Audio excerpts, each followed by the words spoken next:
Welcome to WagerTalk TV. My name is Kelly Stewart. I'm joined by Adam Trigger at Top Flight SI and Steve Merrill. That's right, 2 R's, 1 L over on Twitter. Monday Night Football, Philadelphia Eagles +4 at the Dallas Cowboys, total 51.5. Adam, I'm going to start with you first. Normally, NFC East, divisional rivalry. You already know which way I'm wanting to look, and that is taking those points. Not this time, though. Monday morning, I thought we would see more money coming on the Cowboys, but it looks like a split decision amongst sharp groups. I laid 4 with the Cowboys here. I think this Cowboys team was a team that I was a little bit lower on until I saw that Dak was going to be healthy, what we were going to see if this defense was able to step up. I thought they were probably still a year away from being a playoff contending team. And this Eagles team was not a team I wanted to get involved in at all. I said I lean towards their underseason win total. Week 1, sure, they look great against the Falcons. Week 2, same old Eagles against that Niners defense. Your thoughts on Monday Night Football? Yeah, Kel, well, laying 4 is always a tricky number. I always have the hardest time sort of getting there with a 4-point favorite because you have to worry about so many different things, namely the field goal, final where your team wins and then you don't end up cashing because they win by 3. But the only way I could play it is the Cowboys here. The Eagles, the 49ers ran all over the Eagles last week, and the Cowboys look great running the ball against the Chargers. And their offenses actually looked pretty good. I know that Chargers-Cowboys game wasn't as high scoring as many expected, but the Cowboys really ran the ball at will against San Diego last week. I don't see the Eagles being able to stop the run here. If they couldn't stop the Niners, I don't know how they're going to stop Zeke and that Ezekiel Elliott and Tony Pollard was able to get into the mix last week. So I like the Cowboys' ability to run the ball and move the football here. On the other side of the ball, Jalen Hurts is still he's just too green for me. He'll make a good play and negate it with a bad play it pretty much instantaneously, it seems like at this point. I agree with you. The Eagles is not a team I was super high on coming into the season. I think that performance week 1 against the Falcons might be a little bit of an outlier, whereas the Cowboys, they were maybe a call away from beating the Bucks, and then they go out and get a really nice win last week against the Chargers. They've actually impressed. They've looked better than I thought they were going to. I think the run is going to open up opportunities for Dak Prescott to throw the ball downfield here.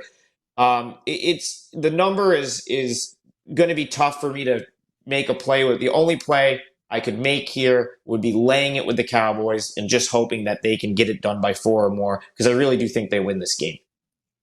Yeah, I'm with you. And we did another video where we spoke about whether it makes more sense to bet the money line versus the spread. I do think that this is a point in time where the spread made the most sense for me here. I do like the Cowboys in this one. Steve, can we make it 3 in a row?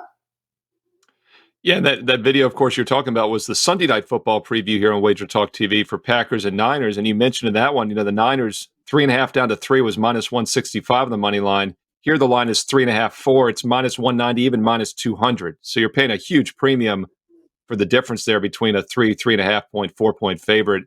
So in this realm, I usually look at point spread as well. Whereas if you like the Eagles, you could make a case maybe at the +175 money line. I do think underdogs in the NFL are worth a look always when you're playing them slight money line, slight point spread. Adam brings up a good point about week 1. I say it every week. You have to take week 1 with a grain of salt. It's basically week 4 of the preseason. You put an asterisk next to it. Not the case so for Dallas, because Tampa obviously was a legitimate team. Tampa is like only the 5th or 6th Super Bowl team champion ever to return all their starters the next year. So Dallas was playing a heavyweight there in that opener on Thursday, and they very well could have won that game. They're winning with just 7 seconds to go, as Adam mentioned. And then they have to travel cross country. They had a little extra prep time. That did help, but another tough road game against the Chargers. So now Dallas is home for the first time. They get a little extra rest being the Monday night game.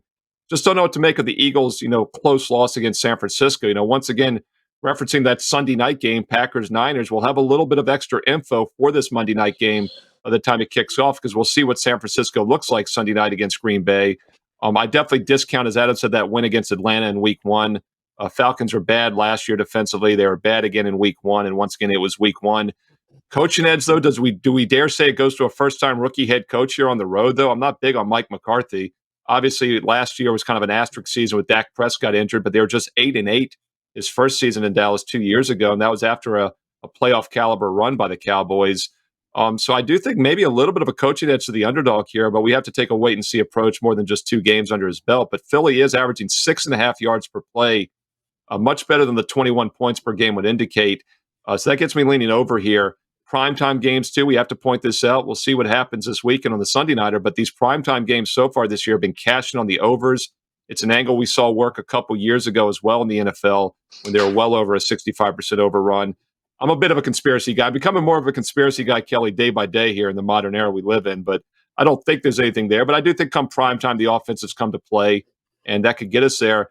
But the problem is the total is 51.5/52. 51 is a very key number with NFL totals. About 3 to 4% of the time, it's going to land exactly 51. So unfortunately, that half a point does make a difference. But once again, over probably the only way I could play this one. I think both offenses bring their A games on Monday night.